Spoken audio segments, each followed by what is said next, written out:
오르는 종목의 수가 역시나 여전히 많습니다. 종가까지 어떤 마감 전략 유효할까요? 자, 두 분과 함께 하겠습니다. 루크투자연구소 임순재 대표, 글로원 파트너스 이성웅 이사 모시겠습니다. 두 분 어서 오십시오. 안녕하십니까? 네, 반갑습니다. 자, 시장이 지금 현재 구간 로봇이 가장 좀 활발합니다. 클로봇이 다시 한번 상한가에 들어가면서 레인보우 로보틱스 등등 다시 한번 일제히 고점을 높이는 시도가 나오고 있습니다. 현재 시장에서는 어떤 걸 봐야 가장 시간이 지나고 봤을 때 잘했다 소리 들을 수 있을까요? 자, 외국인 순매수 보겠습니다. 오늘 코스피든 코스닥이든 외국인이 그래도 러브콜 보내고 있는데 가장 많이 사고 있는 쪽 탑10 리스트입니다. 네이버 보이고요. 그리고 일부 반도체주, 그리고 제약바이오까지 거의 시총 상단주들이 일제히 자리하고 있는 모습 보여집니다. 2차 전지단도 곳곳이 보이네요. 기관 순매수 보겠습니다. 네이버 카카오 보이고요. 역시나 제약바이오, 그리고 반도체 단까지 탑5까지 보여지고, 그리고 일부 이슈 있는 쪽이라든지 역시나 큰 사이즈 있는 종목들 흐름 자금이 골고루 들어가고 있습니다. 자, 일단 저희는 시장 크게 보면서 전략적인 방향성 한번 잡아볼게요.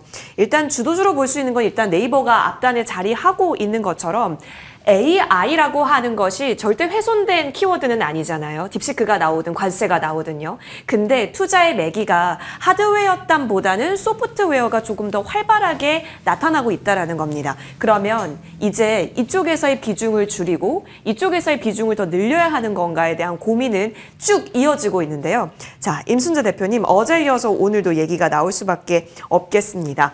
솔트룩스, 루시아 2.5, 그쵸? 공개한다라는 얘기 있었고, 네이버까지 52주 신고가 나란히 만들고, 마음의 이스트소프트, 한글과 컴퓨터 등등 계속 검색해보게 되거든요. 자리도 나쁘지 않은 것 같은데, 그럼 이쪽은 완전히 열린 기회로 지금도 접근 유효할까요?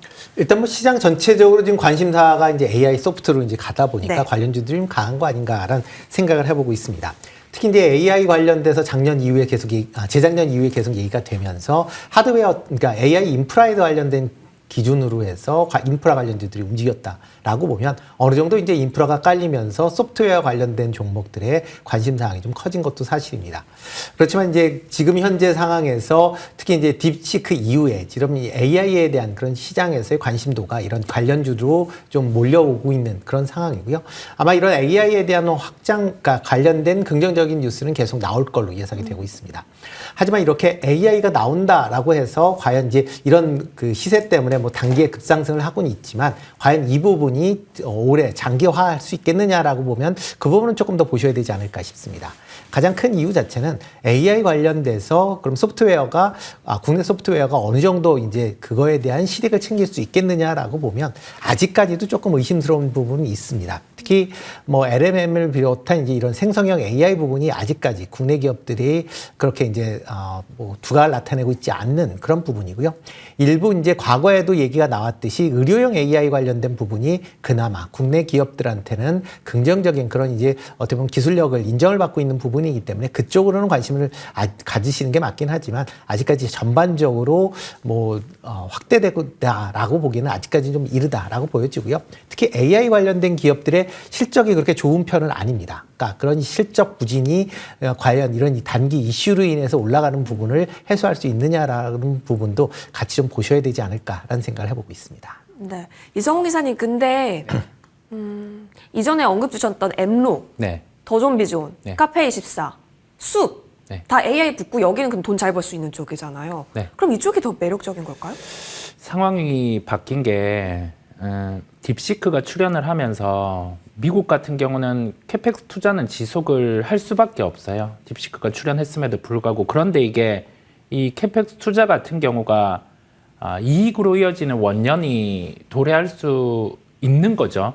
다양한 디바이스가 나오면서 그중에는 로봇 같은 경우가 그 중심이 될 수 있고, 네. 짚어주신 것처럼 그 플랫폼당 같은 경우가 이미 수익이 거둘 수 있을 만큼의 네. 투자가 이루어진 상황이다 보니까 해외에서도 보면 기업들이 작년부터 계속 수익을 거둬왔죠. 오라클, 어도비 이런 쪽은 계속 좋은 상황이었고, 이제 우리나라 기업들 같은 경우도 가깝게 구글의 컨퍼런스 콜에서도 볼 수가 있었지만 여기에서 유튜브 광고 수익, 그 다음에 캐펙스의 지속 이런 점들을 봤을 때 소프트웨어주들 같은 경우가 충분히 하드웨어 쪽과 연결해서 이제는 사업의 진행 같은 경우가 구체화되는 거죠. 그렇다 보니까 소프트웨어주들 같은 경우는 대기업과 연결되는 기업들, 그 다음에 자체적으로 기업에 납품이 되고 있는 기업들 같은 경우는 마진 같은 경우가 더 커질 수 있는 구조거든요. 그래서 소프트웨어주들은 관심을 가져야 됨을 말씀드립니다. 알겠습니다. 지금 그럼 이제 고민이 좀 되실 거예요. 퍼포먼스가 좀 나오고 있는 쪽으로 한번 볼게요. 네이버, 카카오 봐야 될 것 같습니다. 네이버 외국인 꾸준한 매수세 있고 기관도 6거래 연속 순 매수 있습니다. 임 대표님, 네이버는 이해진 의장이 복귀한다라고 해요. 뭔가 그렇죠. 사활을 좀 거는 느낌? 여기에 카카오까지 더해진다라는 것은 오픈 AI가 붙었다라는 점이에요. 누구를 업고 승승장구할 것이냐, 아니면 자체적으로 승승장구할 것이냐, 네이버, 카카오를 바라보는 시선일 수 있겠는데 지금은 두 기업 모두에게 박수를 보내줘야 할까요? 일단 뭐 두 회사 모두 이제 AI에 이제 좀 집중을 하고 네. 있는 그런 모습을 좀 보이고 있고요. 그 중에 특히 네이버 같은 경우는 이해진 뭐 창업자가 다시 이제 경영에 이제 참여를 할 걸로 지금 예상이 되고 있습니다. 그만큼 AI 관련돼서는 네이버도 상당히 지금 더 신경을 쓰고 있다라고 보시면 될 것 같고요.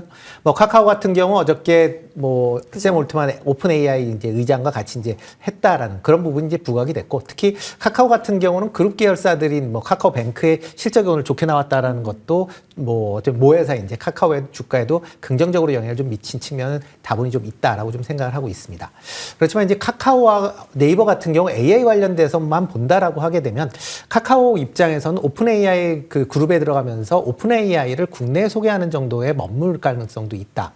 다음 뭐 카카오의 서비스가 AI가 붙는다라고는 하지만 자체 기술로는 역량이 떨어지기 때문에 오픈 AI하고 협력을 한다라고는 얘기를 하지만 과연 어떤 분야에 어떻게 협력할지에 대한 부분은 아직까지도 명확히 나와 있지는 않다라고 보시면 될 것 같습니다. 그런 단순히 기대감으로 지금 올라가고 있다라고 보시는 게 맞을 것 같고요. 네. 네이버 같은 경우에는 자체적인 이런 LMN 지금 그 관련된 그런 이제 쪽에 투자를 하고 있는 그런 상황이고, 이거에 이제 네이버의 여러 가지 이제 부대적인 서비스가 같이 지금 작용을 하고 있기 때문에 그런 관점에서 보면 카카오보다 네이버 쪽에 조금 더 이제 AI의 전복도가 좀 높은 거 아니냐. 그렇다라고 하게 되면 향후에 AI 시장에 접어든다라고 하게 되면 국내에선 네이버가 가장 그나마 경쟁력이 있지 않을까라는 생각을 좀 해보고 있습니다. 어제와 동일한 뷰이신 것 같아요. 결국에는 직접 자체적으로 한다라는 것이 비용이 조금 들어갈 수 있지만 장기적으로 봤을 때 좀 더 튼튼할 수 있다라는 뷰까지 얹어 있어 보입니다. 그러면 한국의 팔란티어로 떠오르는 기업, 잠시 전 브리핑 시간에서도 들으셨겠지만 코난 테크놀로지 얘기 한번 나눠볼게요. 바닥권에서 다시 치고 올라오는 차트상의 모양은 보여집니다. 이성웅 기사님. 네. 왜냐면 이제 국방이랑 AI 동시에 있다 보니까 팔란티어가 잘 가? 그러면 코난 테크놀로지 한번 볼까라는 단순한 접근. 그리고 여기에 조금 더 깊게 본다면 괜찮습니까?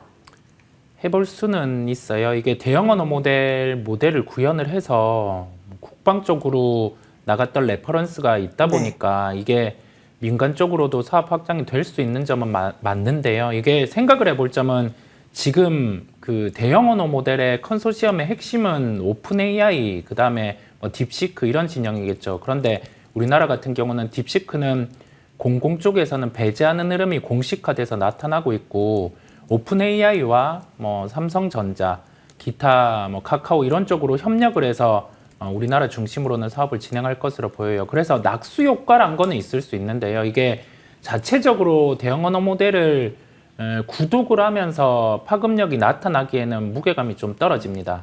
그래서 시장 속에서는 소프트웨어 관련주 같은 경우는 계속 트레이딩하고 시세가 날 수는 있지만 언제나 1등주에 대한 고민이 필요한 거죠. 그렇다 보니까 여기에서는 뭐 트레이딩 관점에 대한 접근을 열어두고 말씀을 드립니다. 코난 테크놀로지는 트레이딩 관점, 그리고 그렇다면 이쪽에서 1등주는 무엇일까에 대한 고민이 필요하다라고 하셨는데 지금 시세가 나오는 쪽일지 이 부분은 계속 열어두고 봐야겠습니다. 자, 삼성전자 얘기를 좀 해보겠습니다. 오픈 AI와 삼성, 그리고 손 마사요시, 그러니까 손정희 회장, 글로벌 AI 삼각동맹이 만들어질까에 대한 기대감으로, 그리고 이제 사법 리스크도 어느 정도 좀 줄어들었다라는 이유로 움직입니다. 결국에는 언론에서 좀 재미를 붙이는 것은 팀 엔비디아와 대적할 만한가 이 AI 동맹이라는 얘기가 나오고 있거든요. 이런 관점에서 봤을 때 삼성전자는 지금 자리로 봤을 때는 괜찮잖아요. 근데 향후 올라갈 수 있냐는 정말 많은 퀘스천 마크들이 따라붙고 있습니다. 그래서 고민인데 그렇기 때문에 봐야 합니까? 아직 안 봐야 합니까? 일단 뭐 삼성전자의 뭐 국내 대표 종목이기 때문에 네. 그런 관점에서 보면 계속 좀 관심을 보셔야 되는데 과연 그럼 지금 투자할 시점이냐라고 보면 아직까지도 조금 퀘스천이 좀 강한 그런 시점이다라고 보여집니다. 뭐 지금 스타게이트 관련돼서 지금 세 개 회사가 같이 이제 뭐 어떻게 보면 가장 중요한 그런 역할을 할 걸로 예상이 되고 있습니다.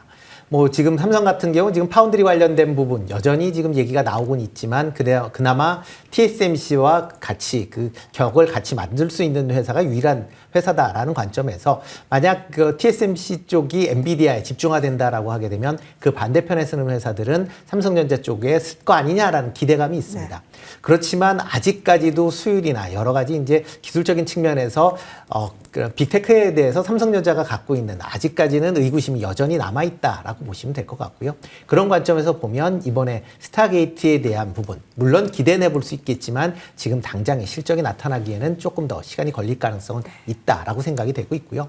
삼성전자 같은 경우 가장 중요한 거는 향후에 그럼 실적이 어떻게 될 것이냐라는 부분입니다. 지금 주가 수준으로만 보면 저평가되어 있는 거는 뭐 대부분 사람들이 알긴 하지만 과연 그러면 이제서부터 과연 올라갈 수 있겠느냐라고 보면 그 부분도 여전히 좀 퀘스천이다라고 보시면 될 것 같습니다.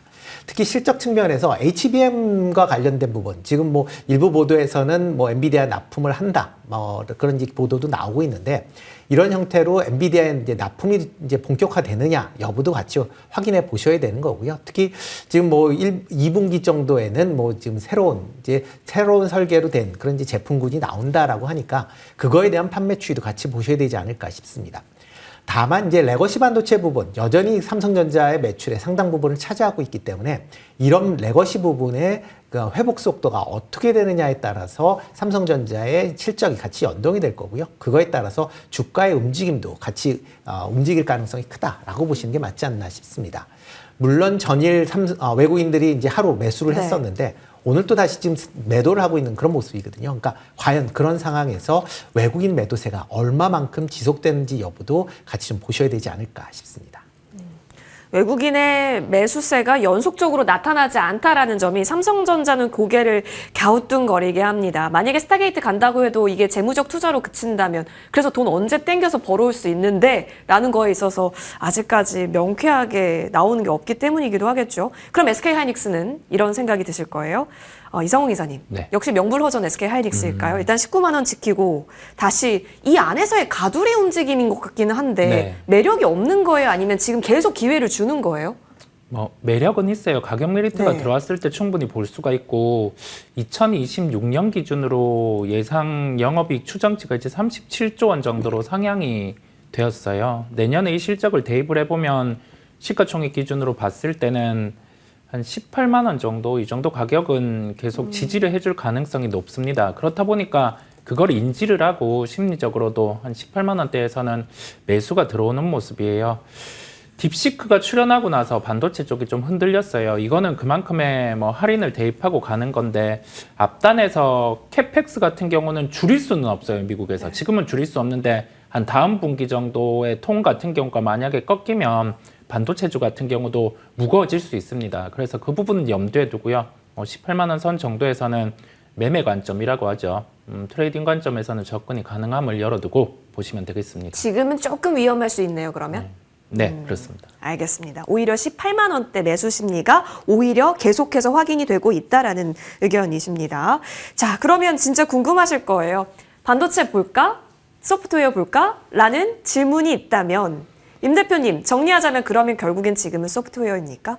뭐 단기적으로는 소프트웨어를 보시는 게 맞을 거. 뭐 시장 흐름이 그렇게 움직이기 때문에 AI 소프트웨어 쪽을 보시는 게 맞겠지만 중기적으로 이상 본다라고 하게 되면 여전히 반도체 인프라에 대한 부분은 관심 있게 보셔야 되지 않을까라는 생각을 해보고 있습니다.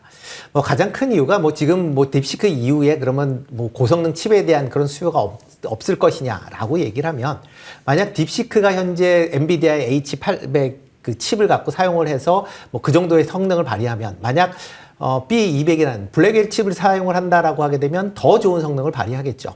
그런 만큼 향후에 AI 관련된 인프라 투자는 줄어들 수가 없습니다. 그러니까 그거는 칩이 좋든 나쁘든 간에 더 좋은 칩을 사용하면 더 좋은 AI를 만들 수밖에 없는 그런 구조기 때문에 그렇다라고 하게 되면 이런 대규모 뭐 스타게이트도 그렇지만 각 그런 빅테크의 대규모 이런 인프라 투자는 계속 있을 수밖에 없는 거고요. 그런 관점에서 HBM에 대한 수요는 계속 증가할 수밖에 없다라는 관점에서 보면 단기적으로는 물론 소프트웨어에 대한 그런 이제 관심사항은 크겠지만 여전히 국내에서 보면 소프트웨어 관련된 경쟁력보다는 그런 하드웨어적인 경쟁력이 좀 더 우세하기 때문에 그런 관점에서 뭐 중장기적으로 보면 반도체주 여전히 좀 관심 있게 보셔야 되지 않을까 싶습니다. 네, 알겠습니다. 자, 소프트웨어가 단기적으로는 일단 기회를 주고 있다로 정리해 보겠고요. 이어서 외국인 순매수 다시 볼 텐데요. 지금 보니까 배터리단도 많이 보이고 바이오단도 같이 보여집니다. 매도로 한번 넘어가 보겠습니다. 기간의 순매수로 들어가 보겠습니다. 마찬가지입니다. 지금 바이오 쪽도 같이 보이고 있는 상황, 그리고 포홀이 보이다시피 LG화학이 보이다시피 배터리도 같이 보이고 있는 상황입니다. 아까 전에 확인하셨겠지만 배터리, 바이오 등 이 첨단 산업 지원하자라고 하면서 34조 원 규모입니다. 첨단 전략 산업 기금 가칭이긴 한데요. 어쨌든 뭐 크나큰 금액이다라는 얘기가 나왔습니다. 이성우 이사님. 네. 근데 정부가 드라이빙 걸어야 하는 쪽은 맞아요. 네. 그렇죠. 걸어야 하는 쪽은 맞는데 바이오 배터리 쪽이라는 거죠. 이 특화된 부분이 이게 매수의 근거로서는 어느 정도 영향력이라 보세요? 정책으로 자금을 지원해 준다라는 점은 이게 마진이 늘 수 있는 구조가 아니라 최소한의 뭐 시설 투자를 했을 때 뭐 세액 공제 요인이라든지 아니면은 기타 증설을 할 때 뭐 똑같은 개념이죠. 증설을 할 때 어느 정도 비용 같은 경우를 들여준다든지 네. 그런 개념입니다. 그렇다 보니까 이 부분은 주가의 하방을 잡아주는 역할을 할 수는 있지만 이게 상방으로 열리기 위해서 필요한 거는 뭐 바이오 같은 경우는 임상 부분, 뭐 로열티 계약, 기타 모멘텀 부분이겠고요. 배터리 같은 경우는 전기차의 수요 같은 경우가 필요한 상황이에요. 그래서 이 부분을 안고 단기적인 하나의 요소로 매수를 하기에는 한계가 있어요. 제약바이오 같은 경우는 종목별 차별화가 나타날 가능성이 높습니다. 오늘 같은 경우는 IIR이 열리는 삼천당 제약이라든지 네. 아니면은 모멘텀을 안고 있는 보로노 이런 종목들이 강한 모습이거든요. 그래서 종목 같은 경우는 통으로 제약바이오가 움직이기보다는 뭐 이제부터는 종목별 차별화가 나타날 수 있고 2차 전지 같은 경우는 중국과 협업을 하는 뭐 그런 소재 업체들 같은 경우가 주가 차별화가 나올 수 있어요. 그래서 그런 기업들을 찾아서 보되 전체적으로 업종이 좋아지려고 하면 전기차 수요 같은 경우에 확인이 필요합니다. 그렇지 않으면 이 중간 공백에 자금 조달의 이슈가 있을 수 있기 때문에 좀 주의가 필요함을 말씀을 드립니다. 이거 하나만 보고 뭔가 강력한 매수라기보다는 역시나 개별적인 이슈에서 더 해답을 찾아야 한다라는 부분이고요. 관련 법률 개정안은 3월경에 국회와 협의하겠다라고 했으니까요. 추가 움직임 같이 보셔야겠습니다. 자, 그러면 이제 2차 전지는 아까 전에 굉장히 많이 담던데, 그러니까 자꾸 헷갈리게 하는 거예요. 임 대표님, 모든 악재 다 나왔다고 해도 과언은 아닐 것 같아요. 관세까지 심지어. 그렇죠? 그런 상황에서 모르겠습니다. 왜 자꾸 매수 리스트에 보이는 걸까요? 일단 가격이 많이 낮아졌고요. 뭐 그러니까 지금 투자하시는 분들의 이제 평균 단가를 보면 상당히 좀 높게 잡혀져 있는 종목들이기 때문에 그렇기 때문에 그거에 비해서 상대적으로 좀 가격이 많이 하락을 했기 때문에 상대적으로 저가 아닌가라는 그런 이제 그런 투자 심리가 이제 작용을 하고 있다라고 보시는 게 좀 맞지 않나라는 생각을 해보고 있습니다. 뭐 2차 전지에 대한 악재가 뭐 거의 다 나왔다라고 얘기는 하는데 일단 뭐 전기차 판매가 그러니까 늘어나는 게 보여야만 아마 이런 2차 전지에 관련된 부분이 많이 지금 어느 정도 이제 악재가 다 나왔다라고 보여지는데요. 여전히 전기차에 대한 그런 이제 판매 우려감이 여전히 남아 있는 그런 상황입니다.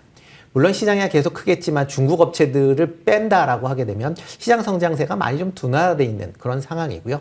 특히 뭐 미국 내에서 이런 이제 전기차 보조금이 폐지가 확정이 된다라고 하게 되면 그만큼 또 미국 내에서 판매가 둔화될 가능성은 상당히 여전히 남아 있는 그런 상황임을 좀 보셔야 되지 않을까 싶습니다.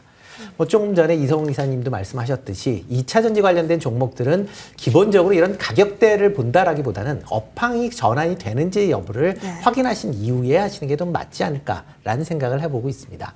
특히 2차 전지의 가장 이제 핵심인 전기차의 판매가 회복세가 보이지 않는다라고 하게 되면 네. 2차 전지 관련된 종목들의 실적 개선세를 기대하기에는 상당히 좀 더 요원해 보일 수밖에 없는 거고요.